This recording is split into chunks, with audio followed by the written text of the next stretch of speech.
Good morning friends. मैं Manish sir आप सभी का रत्नामणि गुरुज यूट्यूब चैनल पे पुनः स्वागत करता हूं। और आज हम लोग IUPAC सिस्टम का डे 2 यानी दूसरा दिन पढ़ेंगे। इससे पहले आप लोग ने इसके बारे में इंट्रोडक्शन जान लिया है। और इसमें हमने पिछली बार जो बताया था एल्केन के बारे में, ठीक है, कि एल्केन का जैसे सामान्य सूत्र, उसका नामकरण, मैंने सारी चीज़ें आपको बता दिया था। तो एल्केन का सामान्य सूत्र याद ही होगा आप लोग को, CnH2n+2, ठीक है। अब इसमें गौर कीजिए, आज हम लोग जो पढ़ने वाले हैं वो है एल्किल। क्या है? एल्किल, ठीक है। उम्मीद है आप लोग को दिखाई दे रहा होगा। तो एल्किल के बारे में हम लोग पढ़ेंगे। और एल्किल के बारे में चलिए सबसे पहले हम कुछ चीज़ें जान लेते हैं। तो एल्किल जो है एक ऐसा समूह है जो एल्केन का व्युत्पन्न है, मतलब वो एल्केन से उत्पन्न हुआ है। अब एल्किल के बारे में हम डिफिनीशन दे सकते हैं कि एल्केन, ठीक है, एल्केन से एक हाइड्रोजन, एल्केन से एक हाइड्रोजन निकालने से प्राप्त समूह को एल्किल कहते हैं। क्या कहते हैं? एल्किल समूह कहते हैं, ठीक है। तो फाइनली क्या हुआ आंसर कि एल्केन से एक हाइड्रोजन क्या निकालना है? एक हाइड्रोजन निकालना है, यानी H निकालना है। और इससे जो हमारा बनेगा समूह बनेगा, जो ग्रुप बनेगा, उसको एल्किल समूह कहते हैं, ठीक है। एल्किल समूह को हम लोग R से निरूपित करते हैं। किससे करते हैं? R से, ठीक है। ये बात आप गौर कीजिएगा कि इसका निरूपण हम चाहें तो लिख सकते हैं कि एल्किल समूह किससे सूचित करते हैं? R से करते हैं। अब इसका हम सामान्य सूत्र जान लेते हैं। क्या जानते हैं? सामान्य सूत्र। एल्किल समूह का क्या होगा? सामान्य सूत्र। तो हमने कितने हाइड्रोजन निकाला? सिर्फ एक हाइड्रोजन निकाला, एक हाइड्रोजन निकाला, है ना। और ये आपका पहले से फॉर्मूला था। तो इससे हमने क्या है, एक घटा दीजिए तो आपका देखिए क्या निकलेगा। CnH2n+2 हम लोग लिखते थे एल्केन के लिए, इसके हम लिखेंगे +1। तो एल्किल का हमारा जो सामान्य सूत्र है क्या बना? CnH2n+1, ठीक है। ये बात आपको क्लियर हो गई होगी। अब इसमें हम कुछ और चीज़ें चर्चा करते हैं, ठीक है। एल्किल का सामान्य सूत्र आप लोग, मैं यहाँ फिर से लिख देता हूँ एल्किल, ठीक है। एल्किल का सामान्य सूत्र क्या? CnH2n+1, ठीक है। चलिए, नामकरण, किसका नाम क्या होगा सर, ठीक है। तो हम लोग एल्केन में क्या नाम लिखते थे? जैसे मेथा एल्केन के लिए, एल्केन के लिए क्या लिखते थे? मेथा जोड़ एन। हम लोग क्या लगाते थे? अनुलग्नक एन का प्रयोग करते थे। क्या करते थे? एन का प्रयोग करते थे। तो क्या बनता था? मेथेन बनता था। इसमें क्या करेंगे? मेथा जोड़ इल लगाएंगे। क्या लगाएंगे? इल, मतलब अनुलग्नक हमारा क्या होगा? इल होगा, ठीक है। मेथा जोड़ इल बराबर क्या होगा? मेथिल। बात समझ आ गई सबको? तो आपको क्लियर है कि मेथा जोड़ इल बराबर मेथिल। इसी तरह से आपका आगे नाम हो जाएगा, जैसे एथा जोड़ इल बराबर क्या होगा? एथिल, ठीक है। आपको दो नाम मैंने सिखा दिया एग्जाम्पल में। इस तरह से फिर हम आगे बढ़ते हैं और इसका हम पूरा डिटेल देखते हैं, ठीक है।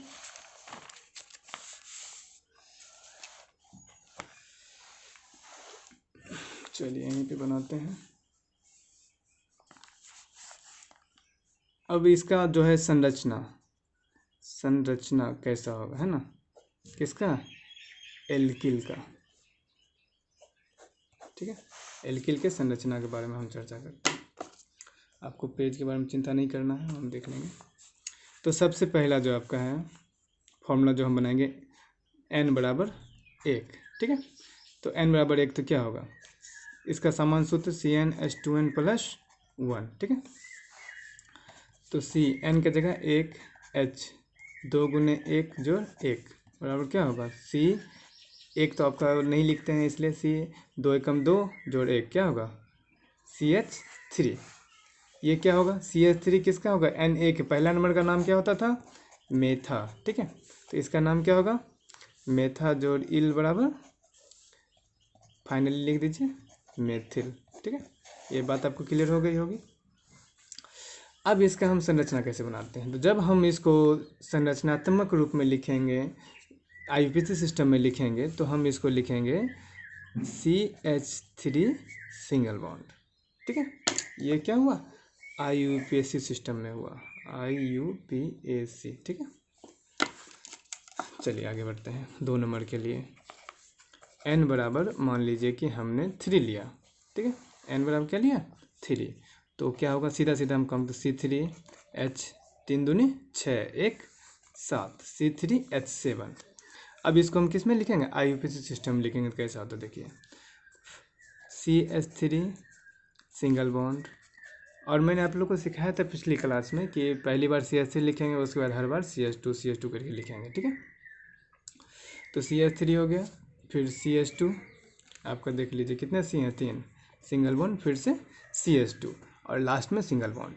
ठीक, अब इसमें एक बात गौर कीजिएगा, आपका जो एल्केन और ये एल्कीन, एल्किल, इसके बीच सिर्फ एक H माइनस होता है। क्या होता है, एक हाइड्रोजन माइनस होता है।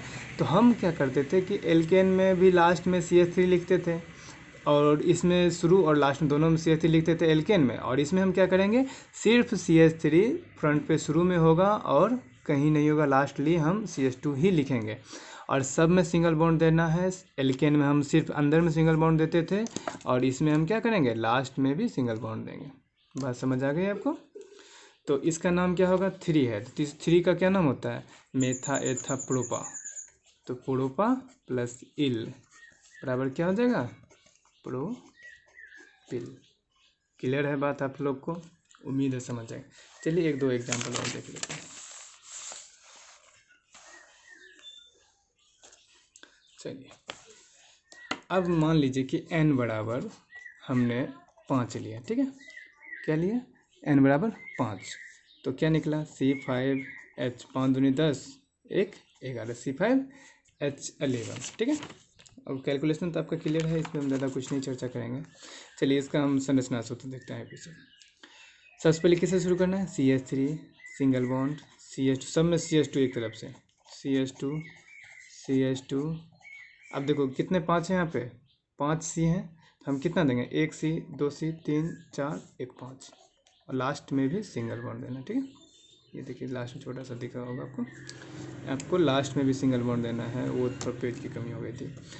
तो single bond CH3 single bond CH2 सब में, और सब में सिंगल बॉन्ड देना है। अब नाम देखिए इसका, और इसको ना करने का बहुत आसान तरीका है। कितने C हैं यहाँ पे, 5 C हैं, तो पहला में हम CH3 करेंगे, फिर CH2 लास्ट में, और 5 C हो गए, बात खत्म हो गया। ज़्यादा हमें दिमाग लगाने की ज़रूरत नहीं है, क्योंकि इसका डीपली ज़्यादा जाइएगा तो आपको ज़्यादा उलझन परेशानी हो जाएगी। ठीक है, तो इसका नाम क्या हो जाएगा, C5 है, 5 का क्या नाम होता है, पेंटा, प्लस इसमें क्या जोड़ देंगे, इल, क्या हो जाएगा, पेंटिल।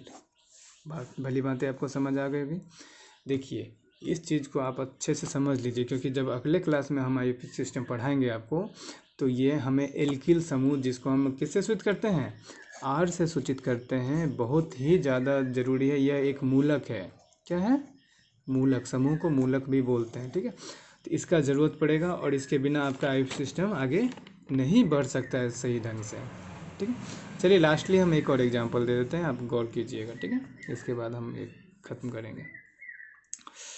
चलिए एग्जांपल, अगर हम n बराबर मान लीजिए, n बराबर हमने 6 ले लिया। ठीक है, तो क्या होगा, C6H 2 दूनी 12 1 13, तो C6H13।